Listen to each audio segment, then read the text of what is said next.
Assalamualaikum warahmatullahi wabarakatuh.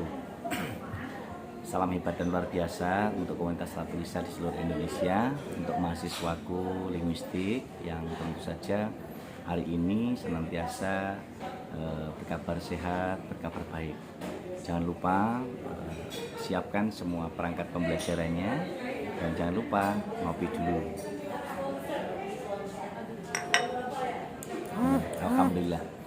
Jadi teman-teman ini hebat dan luar biasa. Kalau kita bicara masalah linguistik, kemarin sudah saya jelaskan tentang linguistik struktural, linguistik fungsional. Masih ingat toh? Kalau linguistik struktural itu kita bicara masalah fonologi, morfologi, sintaksis, semantik, dan analisis wacana. Sedangkan linguistik fungsional kita bicara masalah pragmatik, sosiopragmatik, sosiolinguistik, neurolinguistik, religiolinguistik, dan tentu ini menjadi salah satu bagian penguatan kita. Nah, sekarang kita tentu mau melihat bagaimana kajian linguistik struktural dan fungsional ini bisa dikaitkan dalam pembelajaran bahasa. Nah, tentu teman-teman bisa lihat sendiri bagaimana kita melihat beberapa komponen bahasa yang ditemukan dalam sebuah pemakaian bahasa atau penggunaan bahasa oleh masyarakat. Sebagai contoh, ini berarti Pak Romadi baru saja dari Desa Pampang ya. Desa Pampang itu tempat bernaungnya suku Dayak Kenya ya, suku Dayak Kenya. Ini termasuk peci yang saya pakai ini dari suku Dayak. Ini tadi Pak Romadi baru saja dinobatkan sebagai tamu kehormatan suku Dayak Kenya di Samarinda, Kalimantan Timur. Ada beberapa hal yang bisa saya sampaikan pada teman-teman. Ternyata bahwa secara struktural bahasa itu digunakan apa adanya, secara bentuk dan fungsi ya, dilihat dari bentuk dan fungsinya saja. Misalnya saya katakan tadi dengan Pak Simpson bahwa Pak Simpson usia berapa? Nah, itu usia berapa? Pak Simpson menjawab, saya kelahiran 1948, sekarang usia 76. Nah, gitu ya, usia 76. Nah, itu kan jawaban yang standar dari bentuk dan fungsi. Ada kalimat tanya, ada jawaban, itu standar. Nah, kemudian kalau kita lihat dari beberapa komponen kalimat itu, ketika dilihat dari konteksnya, dari sisi fungsional, itu bisa juga ketika saya tanyakan 9, berarti usianya 76. Nah, 76 lalu saya katakan, Pak Simpson, 76 itu tahun kelahiran saya, 1976.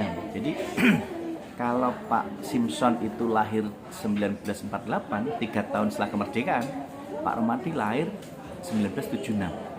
Jadi Oktober kemarin Pak Romadi sudah usia 46 tahun. Nah, artinya dari sisi tekstual Pak Simpson lahir 1948, Pak Romadi lahir 1978. Nah, ini secara tekstual bisa kita lihat bentuk dan fungsinya. Ini menunjukkan bahwa senjangan umur ini menjadi salah satu bagian proses yang bisa kita lihat dari sisi pengetahuan, sisi informasi. Nah, tetapi kalau dari sisi kontekstualnya, jadi kalau kita lihat linguistik fungsional itu bentuk, fungsi, dan konteks ya. Jadi kalau linguistik struktural itu bisa dilihat dari diadik, bentuk dan fungsi ya, bentuk dan fungsi. Kalau linguistik fungsional itu triadik, bentuk, fungsi, dan konteks. Nah, jadi saya katakan misalnya ini Pak Simpson tadi lahir 1948, lalu saya ubah kalimatnya. Apa? Pak Simpson kelahiran 1948? Nah, gitu. Jadi ekspresi wajah ini bahasa nonverbal, kita bisa mengenal bahasa verbal dan nonverbal. Verbal itu yang menggunakan bahasa lisan, sedangkan nonverbal ya, menggunakan verbal itu yang menggunakan bahasa lisan, nonverbal itu yang non lisan. Sehingga ketika saya kata apa, nah gitu. Jadi misalnya saya katakan Mbak Francisca mengatakan Pak Romadi, nah, gitu. Ekspresi wajahnya beda.